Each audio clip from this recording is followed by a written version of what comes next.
பலாப்பழ season இருக்கிறப்பயே நம்ம 6 மாசம் வரைக்கும் ஸ்டோர் பண்ணி வச்சிருக்கிற மாரி சக்க வரட்டி எப்படி செய்யலாங்கிறத பார்க்க போறோம். ஒரு 3/4 கிலோ நானு பலாப்பழம் எடுத்துட்டு இருக்கேன். பலாப்பழம் எப்படி செலக்ட் பண்ணணும் அப்படின்னா, நார் இருக்கக்கூடாது.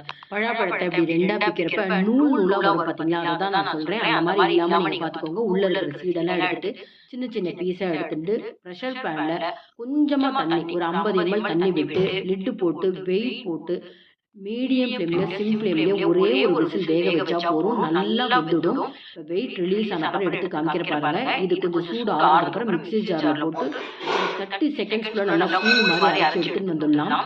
இதுக்கு 3/4 கிலோ நானு பழப்பழம் எடுத்ததுக்கு 300 கிராம் நல்ல பாகு வெல்லத்த 1 கப் எடுத்துட்டு இருக்கேன். கொஞ்சமா தண்ணி விட்டு நல்லா வெல்லத்த கரைய விட்டுக்கலாம்.